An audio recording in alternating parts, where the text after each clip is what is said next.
Welcome to the 6th episode of Delving into Academics. For those who don't know what this podcast is, it's where various researchers are interviewed from physics, chemistry and biological research areas about what they're currently working on and also their lives as academics. For this episode, Professor Alex Murphy tells us about his research into the search for dark matter and also his work on nuclear astrophysics. I hope you find this interesting.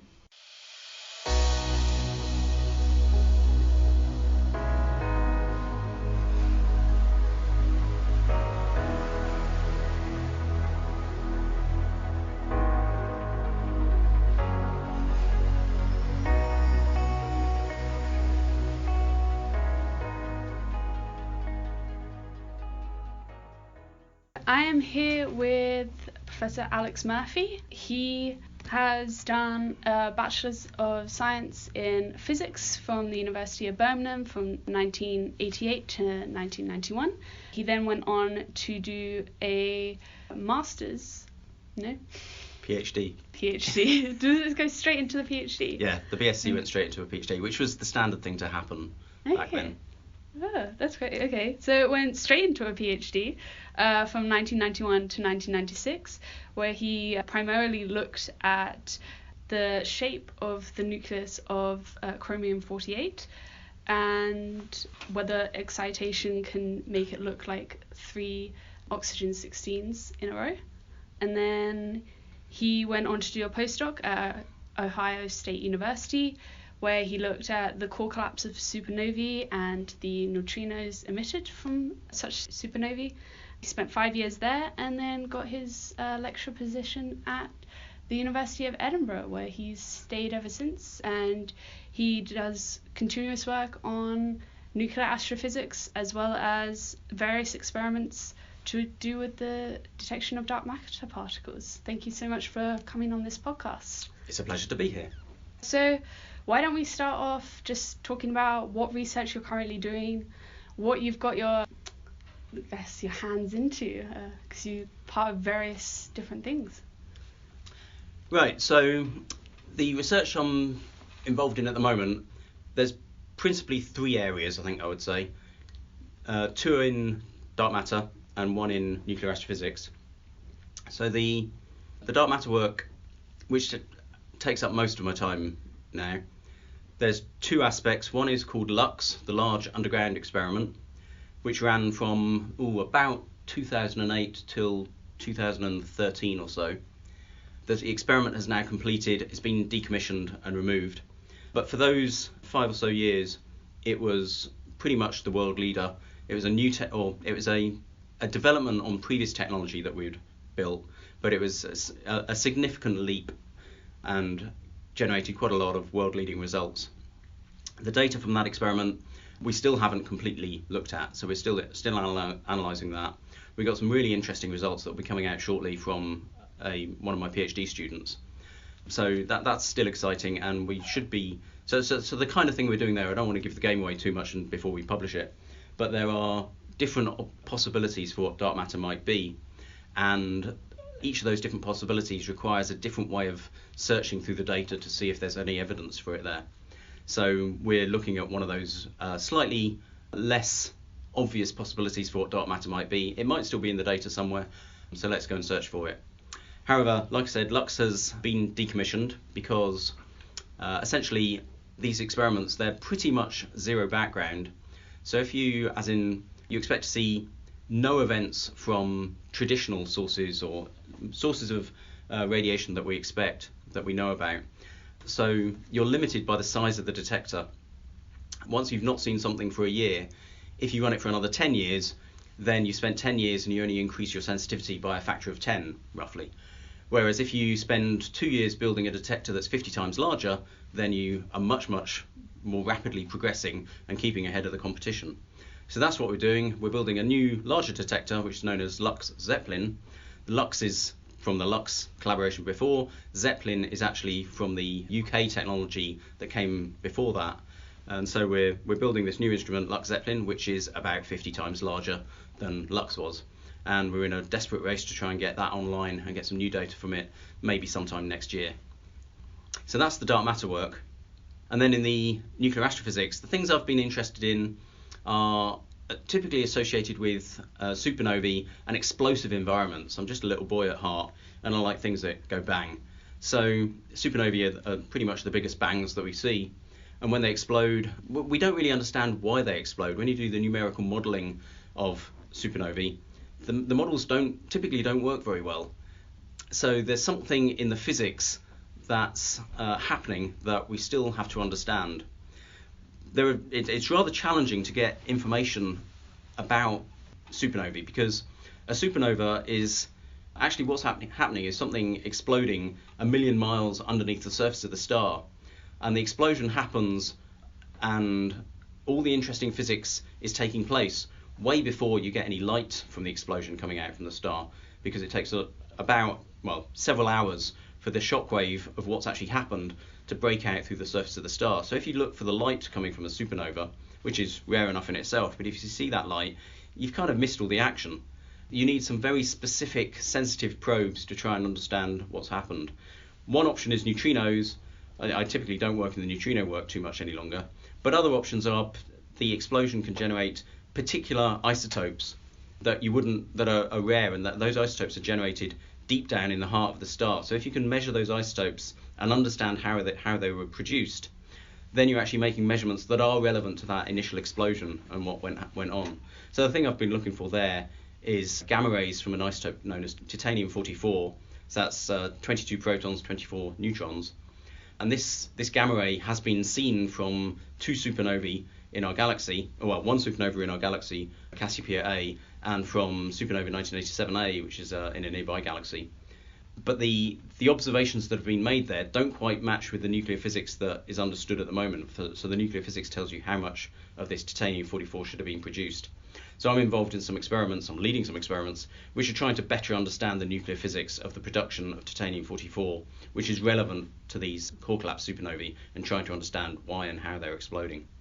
Wow, that sounds really fascinating. I want to ask, firstly, we'll go into the dark matter aspect of your research. So how do you detect dark matter particles? Like, what are these detectors kind of made of, or what are they searching for? What results do you collect as well? So dark matter, we believe that there's dark matter out there in the universe because of many different types of observation that you can make. Essentially, as you sit here inside an office looking out the window, suppose you were to see a tree outside and the branches on that tree were waving around. Even though you can't see the wind, and if it's not waving around too much, you don't hear the wind or anything, but we know that the wind is there, the air is there, making the branches move around because those branches are moving around. So by looking at the movement of particles, you can infer about what it is that's moving those things around. So we see in various scenarios around the universe, we see stars and galaxies moving around, and just their distribution only makes sense if there's this additional material out there making those stars move around in the way that they do. So there's lots of astronomical evidence for dark matter, as in by telescopes and that kind of thing, but we've never actually we've got no understanding of what this actual dark matter might be. Its properties are not consistent with any of the particles that we know about at the moment, as in quarks, leptons, WZs, Higgs boson, that kind of stuff. So it's got to be something which is different from what's in the normal standard model of particle physics. So how do we go about finding it? Essentially what we're just trying to do is, we do expect that this dark matter, for various theoretical reasons, it seems very likely that the dark matter, whatever it is, does have a weak interaction, or at least some fraction of a weak interaction, the weak interaction being one of the four fundamental forces that we know about. So if it does have this interaction, then very, very occasionally we'd expect dark matter, as it flows through the Earth, to scatter off just normal terrestrial matter off the nuclei of atoms and things. So if that very rare scattering is occurring, what we're trying to do is build a super sensitive detector that can see these occasional scattering events. So dark matter comes in, hits a nucleus, the nucleus recoils, and that's just a normal matter particle recoiling in a material. That generates signals that we know how to identify. So we try and do that, but these things are so rare that you have to build a detector that has no background from normal radiation. So as you and I sit here, each of us has around about 5,000 radioactive nuclear decays just from potassium-40 going off every second. It's just potassium-40 is a naturally abundant material, and some of those nuclei are decaying about 5,000 every second in a person. So if we don't build a detector that, first of all, we try and get rid of all that potassium, because if that's around, then that 5,000 events is just going to mask any signal that we're looking for. So we build the detectors from incredibly radioactively pure material, and there's a whole program of work in trying to understand and develop materials that are pure from radiation. We then put that detector deep down underground, and we go there because cosmic rays, which are typically muons and things being generated in the atmosphere from particles coming from supernovae and stuff like that, we try and get rid of those because, again, those signals, if they're present, would mask what we're looking for. We build the detectors in sort of onion shell-like structures so that the outer layers, if there's particles coming from the outside, we can't make the entire planet pure of radiation. So wherever we put our detector, there's radiation coming in from the outside from the laboratory it's put in. So we put various layers of detectors around our instrument so that we can detect any external radiation as it comes into the detector. So what we're left with is a very, very radioactively pure instrument inside a very low radiation environment. And what we're basically doing is trying to remove all the sources of radiation that we can imagine and that we know about. And then if the detector is still seeing a signal, then hopefully that would be an example of what the dark matter would be. It's quite cool to think that something so mysterious could be detected. I mean, it's a very complex way of detection, but there is a possibility that it can be detected in the first place. The technology of doing this does turn out to be quite difficult, but the in principle, it's a bit like a spherical cow in a vacuum kind of analogy. The principle of it is really very simple. What we actually build is a bucket of liquid xenon, which is just a bucket of a liquefied xenon, which is an element which is naturally occurring in the atmosphere. You just condense it out. And then xenon has this interesting property that when particles scatter in it, it generates little flashes of light. So we build this bucket of xenon and we wait to see whether or not it generates any flashes of light. If we don't take all these precautions of going deep underground, putting extra shielding in, making it very pure in the first place, then it would be flashing away all the time. So by taking all these precautions, we just build it, put it in a very dark place and see if there's particles managing to get to it that otherwise we don't think should be getting to it. And the scale of what we're doing at the moment is that the present limits on how much of this dark matter there might be out there. Our instruments are pretty much 100% efficient in detecting any fundamental nuclear interaction occurring in a volume of about a ton in about a year. So, as I said, each of us has about 5,000 decays per second from potassium-40 just in a body mass of 60, 70 kilos or something. So the level of purity and carefulness that we've been going through makes that sensitivity down to 1 event per ton per year at the moment. Wow. Yeah, that's just wow. Yeah, it's really amazing. These are the lowest radiation environments in the universe as far as we know, which is quite astonishing, really. Yeah, exactly. So what kind of possibilities are there that dark matter particles could be, and which one do you think is the most likely? So there are many possibilities for what dark matter might be. We have already ruled out many possibilities from the results that we have so far, but there are still quite a few examples of what it might be. Probably the one that is still probably most favoured, but only a little bit, is known as the weakly interacting massive particle. So like I said, we think that dark matter probably has this weak interaction. So it's called a weak interacting particle. And we think it's probably, the massive particle bit, this is the lightest particle of a theory called supersymmetry. And supersymmetry is a theoretical attempt to explain some of the reasons why the normal matter that we see in the universe has the properties that it does. So dark matter would be a natural consequence of this supersymmetry theory, which makes it really appealing. Supersymmetry has been a prime target for the effort at the LHC. There's been trying to find these WIMPs as a prime target for us doing the dark matter experiments. And there are various other ways of going after particles with the character that you expect from supersymmetry. None of us have yet been successful. Supersymmetry is just a hypothesis. It's a nice idea which explains some of the features that we see in the standard model. Maybe it's not correct, and we've been searching very hard, and I think most people would think that we probably should have seen something by now if supersymmetry is correct. But there is plenty of opportunity for supersymmetry still to be the correct theory. It's just that it's not one theory with one set of technically coefficients for all the different parameters that you might have. Those parameters might just turn out to be very small. So supersymmetry is far from dead, but it's coming under a lot of pressure by the results that we've been coming up with, and also the results that places like the LHC have been coming up with. If it's not supersymmetry, then what else might dark matter be? Probably the next leading candidate are something called axions. So axions come from a solution to what's known as the strong CP problem, and the strong CP problem is CP stands for charge parity, and charge and parity are two sort of fundamental quantum numbers that all fundamental particles have. Charge and parity, typically we think of them being conserved. So charge conservation is quite easy to think of in terms of if you have an electron, then you've got 1 unit of electric charge in sort of these electron unit charges, and electrons are these particles with a single unit of electric charge, and if they undergo a reaction or an interaction with another body, then whatever happens afterwards must also have a net total of 1 unit of electric charge. We think of charge as being conserved. Parity is a slightly more complicated quantity, but essentially it's sort of about the symmetry of the wave function before and after interactions. And again, normally you think of that as being conserved. Now it turns out we know that charge, or this combination of charge symmetry and parity symmetry, must be non-conserved at some level, and we see it not being conserved in weak interactions. And we know that this must be not conserved because it's one of the requirements to explain how the matter-antimatter asymmetry has developed in the universe.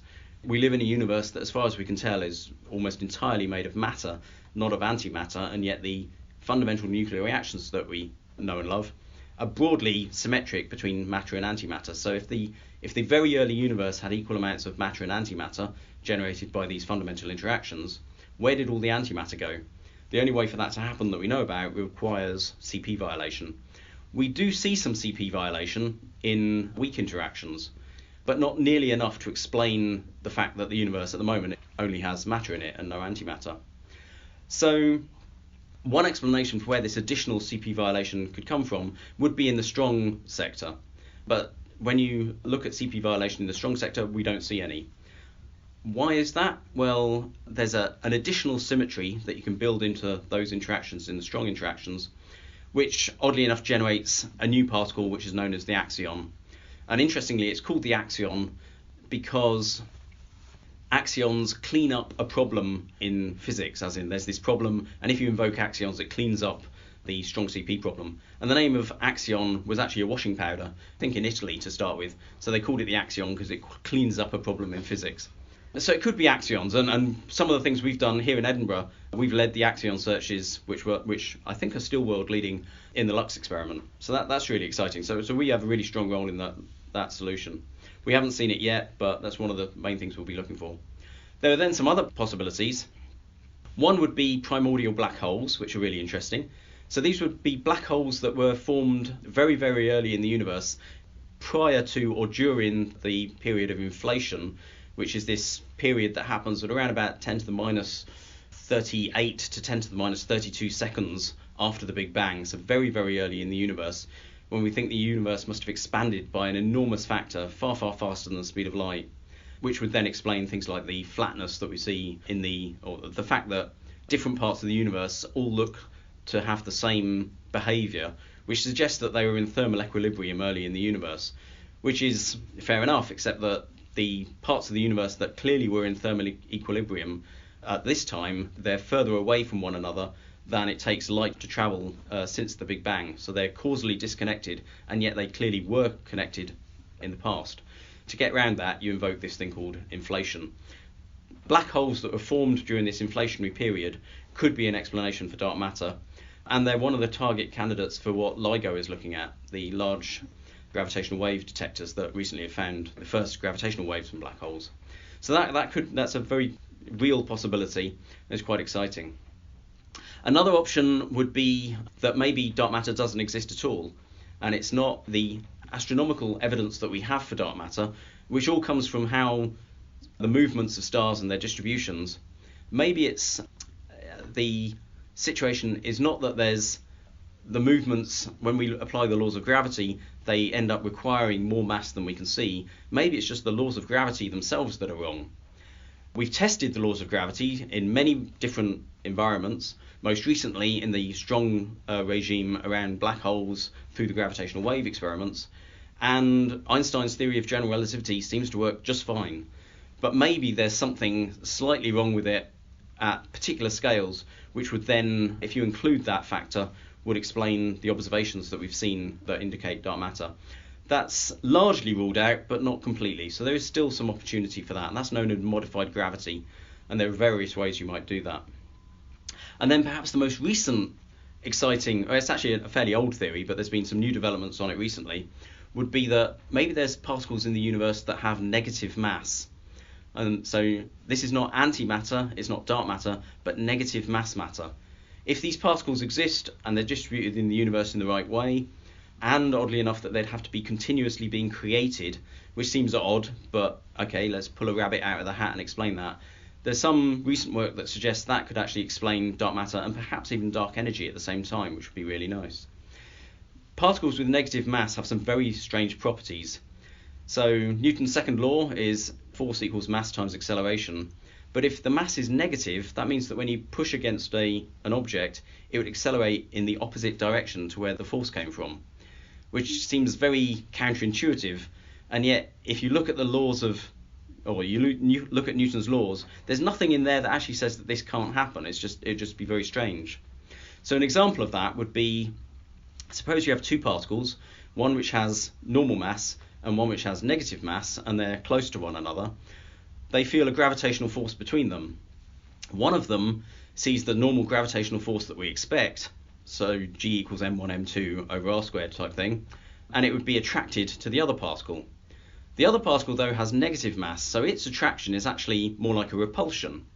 So if one particle is attracted, say, to the right, then the other particle is repelled also to the right, which means that two particles, one of normal mass and one of negative mass, that start next to one another would both spontaneously accelerate off in the same direction, which means they can just keep on accelerating forever because they're always next to each other, and they just both accelerate together forever and ever and ever, getting faster and faster. This seems weird. What about conservation of energy? Well, energy, at low energies at least, is E equals half mv squared. If m is positive for one and negative for the other, then the total kinetic energy remains at zero, even though they're getting faster and faster and faster, sort of shooting off in one direction. Seems very counterintuitive, but there's no laws of mass that have been broken here. And even more strangely, there are particles in the universe that we've observed, known as ultra-high energy cosmic rays, which have energies far in excess, or at least largely in excess, of any mechanism that we know about as to how to accelerate particles to those energies. Could those particles be a normal matter particle and a negative matter particle that were near one another and have just accelerated forever and ever and ever and now incredibly high energies? Who knows? But apparently that could be another candidate for dark matter. So there's lots of ideas.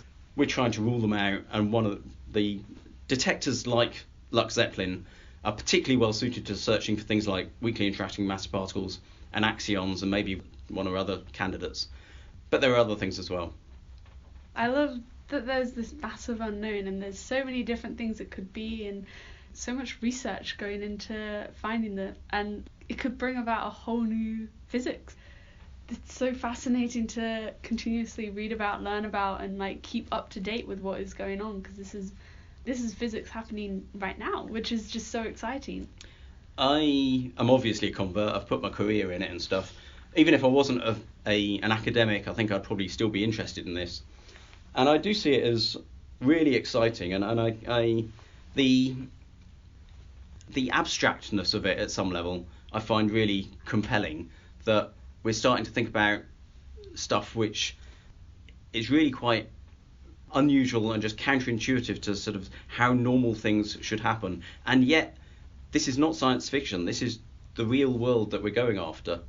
And sometimes I think of it that us physicists working in these kind of areas are truly privileged to have this sort of mystery of the universe that we're able to look into it and see things that most people just never get an opportunity to have any concept is going on around them.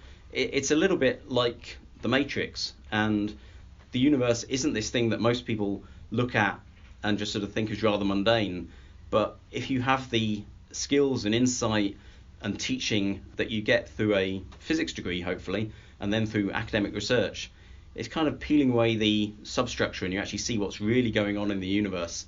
And it's really strange and funky and weird and wonderful.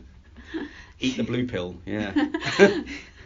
Yeah, that's a great way of putting it. I think like there's so many times where they're like, physics is actually much stranger than anything science fiction will be able to come up with, because you've just got so many unknowns. With each peeling back of a layer, we're like, oh great, we've found it, and then there's another layer to kind of solve and another problem or another particle to find, and it makes physics so exciting that way, because it's like never-ending problem solving. Absolutely. I can imagine some people find it challenging as well, because it's a rabbit hole, and every time you try and find a solution to one problem, almost always you end up finding that doesn't quite give a complete answer, and you have to go to another level and then another level and then another level, so that there's no final word on what the actual answer is. But to some people find that frustrating. I find that exciting. It sounds like you do too. Yeah, definitely. So I want to then go back to your other area of research, looking at nuclear astrophysics and the isotopes coming from supernovae. How are these meant to explain the behavior of supernovae, and what do you look for when you're searching for these isotopes? So titanium-44 is an isotope. It's got a half-life of about 60 years. And the fact that we've seen, I should also say, when titanium-44 decays, first of all it decays to scandium-44 through a beta decay, and in doing so it kicks out a couple of fairly low energy X-rays, and then scandium-44 has a half-life of a few hours, and that then decays to calcium-44, which is stable, but in the process it often emits a fairly high energy gamma ray of about 1.2 something MeV. The X-rays and the gamma rays we can see. So satellites such as the Fermi satellite that's in orbit at the moment, which is looking for the X-rays, and other things like Integral, also still in operation, and CGRO, which has now completed its operations. These are satellites which are in orbit around the Earth with great big silicon detectors and germanium detectors looking for gamma rays. They have seen these gamma rays from at least two supernovae, 1987A and Cassiopeia A, and maybe one or two other supernovae. The data there are rather weak. But anyway, just the fact that you've seen those gamma rays tells us that nuclear synthesis is ongoing in the universe, that new elements are being created even today. It's not something that only happened in the Big Bang. Most of the heavy stuff is being generated in stars, and the heaviest stuff in supernovae and in neutron star mergers, it seems. What can we do? Where did this titanium-44 come from? If you leave it long enough, it'll just decay away. So it's got to be being produced somewhere. How is it being produced? Well, you produce, it looks like titanium-44 is a product in particular that comes from the environment of a core collapse supernova. So a bit of nuclear physics.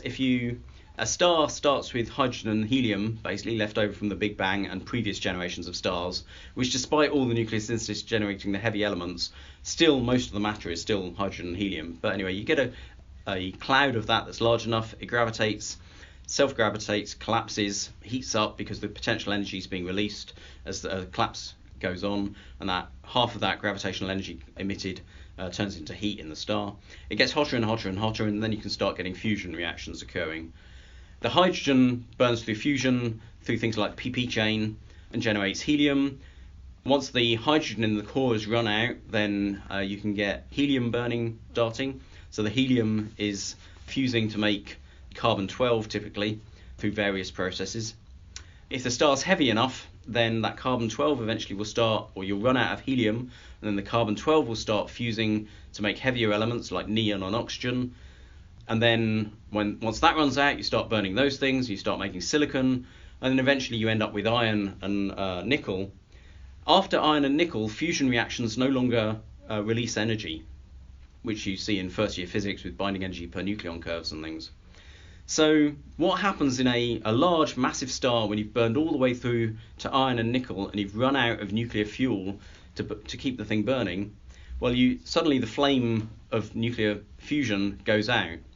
It was that nuclear burning which was providing the radiation pressure to hold up the mass of the star.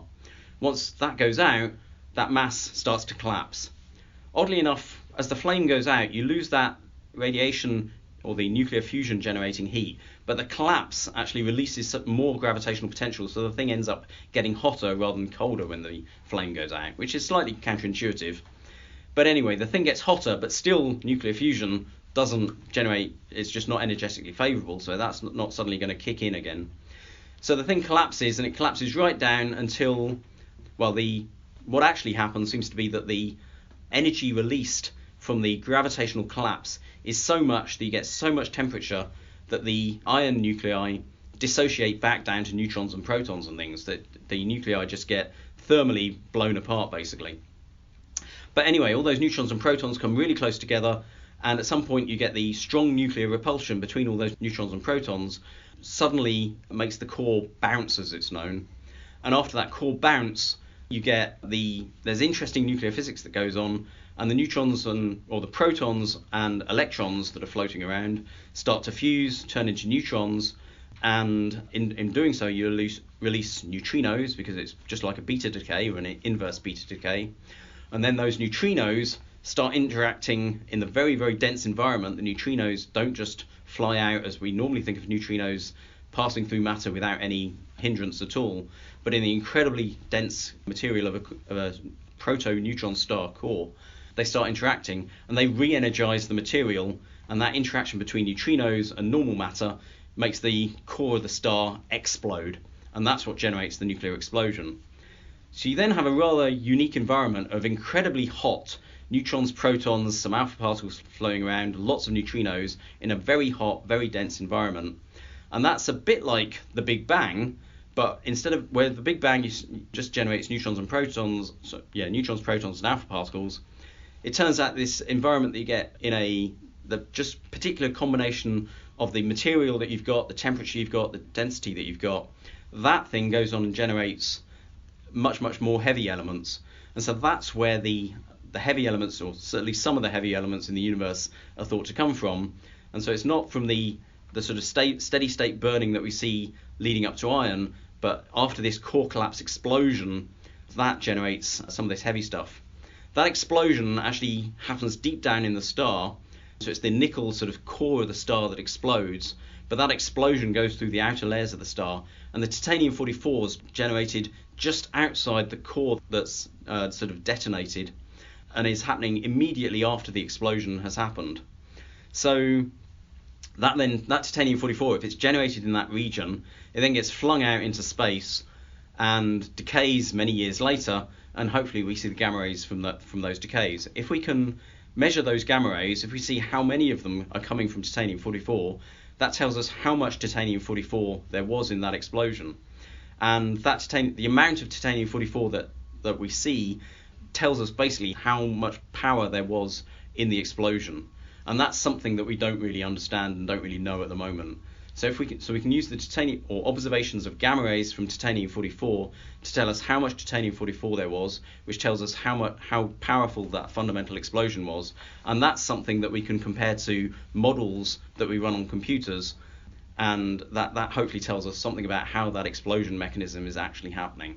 So again, it's actually quite a convoluted set of steps that we have to go through to get to how we use these data, but it does tell us something interesting that otherwise we can't get at. Just through normal optical observations of supernovae, you'd never understand this stuff. Yeah, wow, that sounds, again, like another area of research that is very fascinating. Seems like there's a lot to delve into and discover.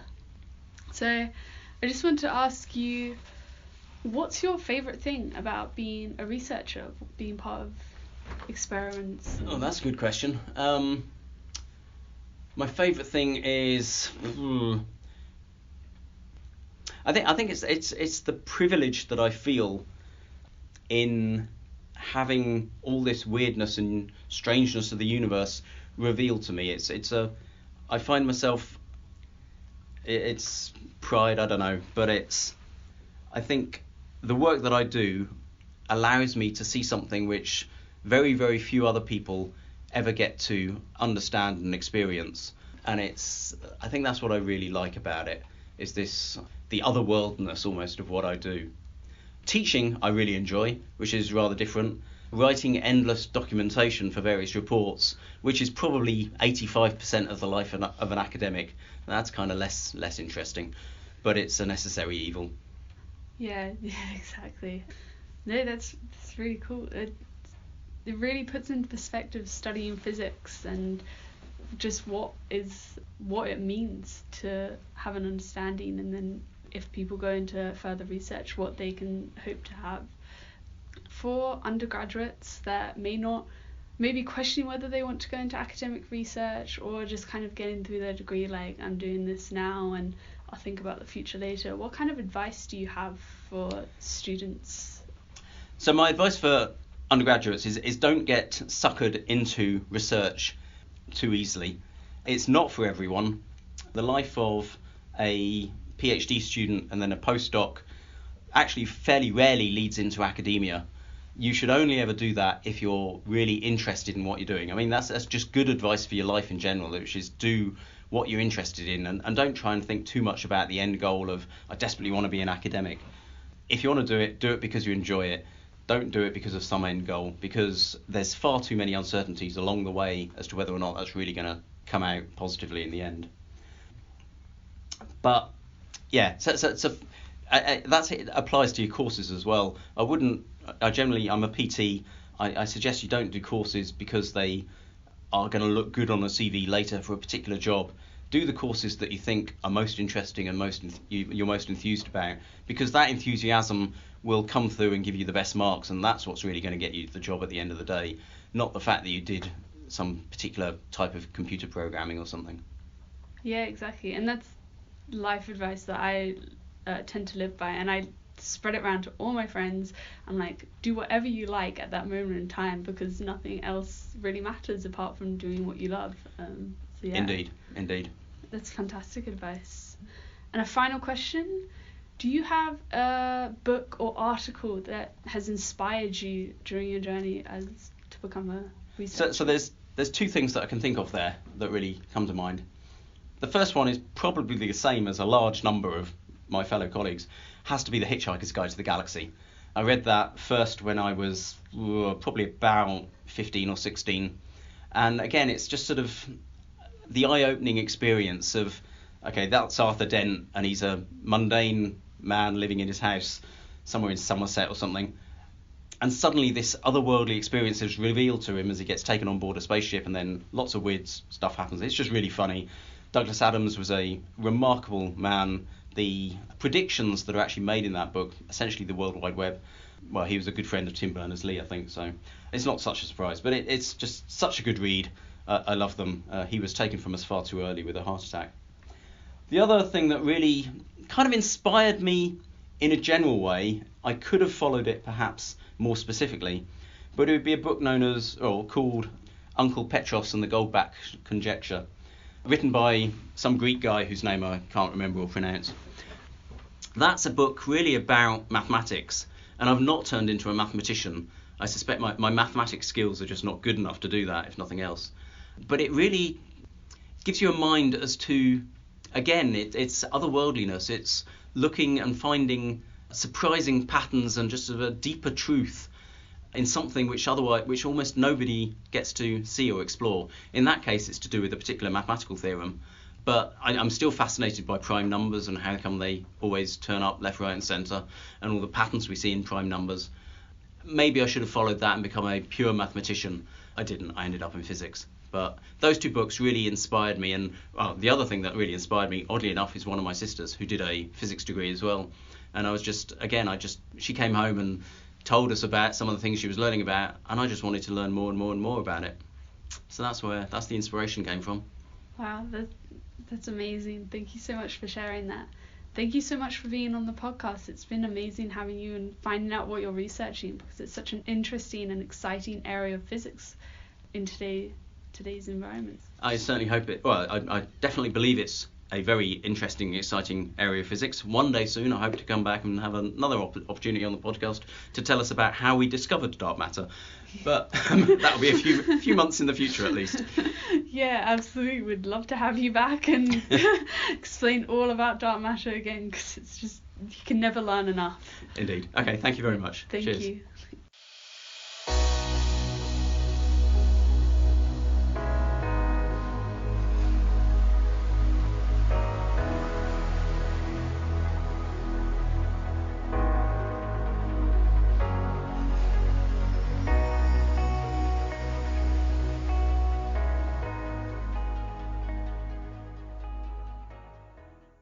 So thank you for listening to this week's episode of Delving into Academics, and I hope you found it interesting. Please like, review, comment and subscribe wherever you're listening to this. And if you want to find out more about the researcher, I will have their university website page linked in the description. See you in 2 weeks for another episode.